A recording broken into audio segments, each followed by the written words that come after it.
proudly African-made wear. And of course, to introduce you to the man that you've seen dressing the presenters here on Full View, Sam Mensah with Kisua, the online store. Sam, a very good evening to you, and thank you so much for joining us and, of course, making us look proudly African this Africa Month. It's a pleasure. It's a pleasure. And by the way, just I know you've seen some of the pics. You've seen some of us presenting in Kisua. Where do we meet your target market, the motley crew we are? I think you guys have done the brand justice.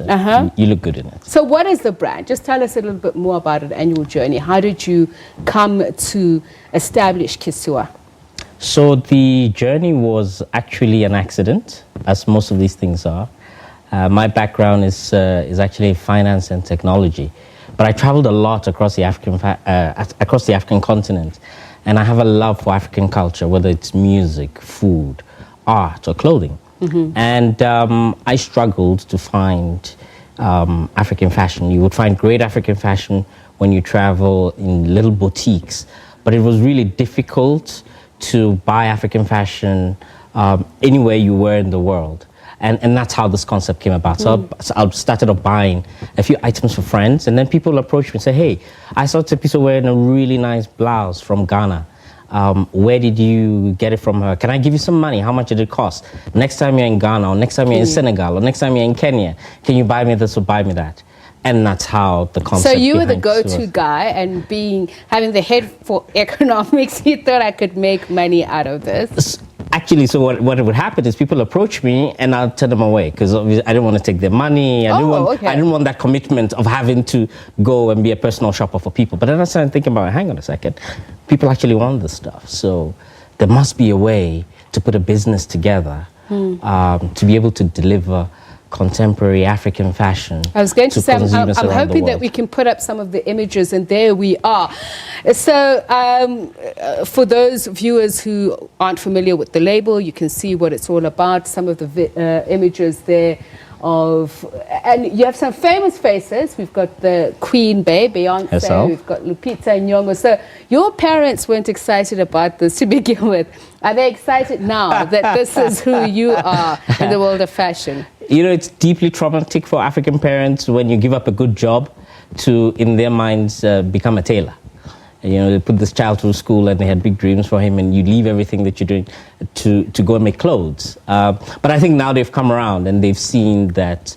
what were the words used? Did they say to be just a tailor? Yes, you're going to be a tailor. And then my father said, maybe he's going through some early midlife crisis, but we'll see.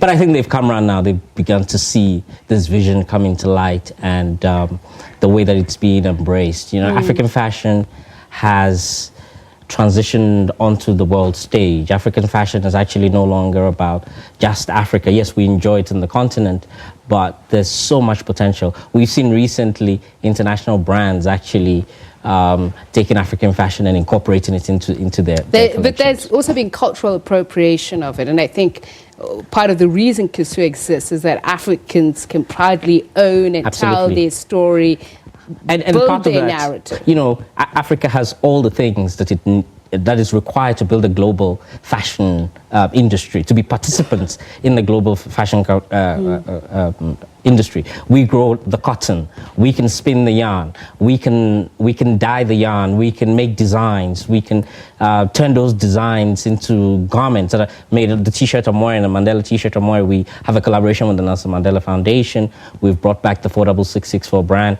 It's all made locally. And you also did an Albertina Sisulu collection last year. And for us, that's part of African fashion. African fashion is about us celebrating our heroes. Our icons, our leaders. If we don't celebrate our heroes, who will? So let's talk about how you got to the global brand. In 2015, you received the Brand Africa 100 Most Admired Emerging African Brand. I want to know how you went from that to catching Beyonce's eyes to such a point that when she comes for the Global Citizen Festival, she's coming here in Kisua and wearing its safari collection. How did you make those connections, or how did they find you as Kisua? So my favorite fashion invention of all time is the internet. And we were actually approached by someone claiming to be Beyonce's stylist. we subsequently ignored the email for about 2 weeks because we just didn't believe that, really Beyonce stylist had sent us an email. And then after about 2 weeks, we thought, maybe we should check. We thought it was a scam, some sort of 419 move where, they're going to ask you for your bank details next. And we actually find that they discovered us.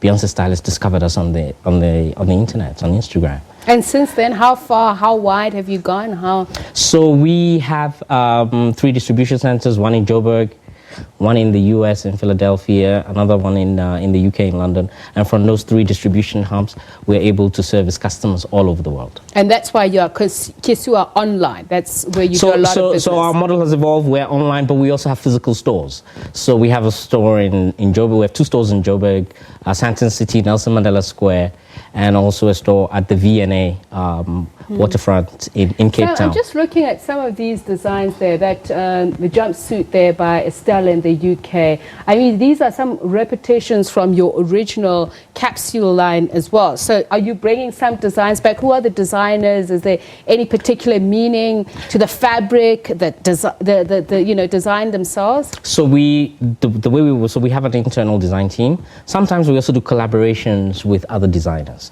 So, some of these collaborations could be Kisua by Tepito, the designer, but we have our own in-house design team, and we do stories. So one collection, the story could be Albertina Sisulu. Okay. And we use Albertina Sisulu as a style inspiration, her story, her life, to create a collection. So we currently have an Albertina Sisulu inspired by the life of Albertina. There's a Rivonia dress, for example, in the Albertina Sisulu collection, where she's on the steps with Winnie Mandela attending the Rivonia trial. And we've created a modern version of that dress. And that's the next collection could be inspired by the Sahara Desert or safari or Indebele culture.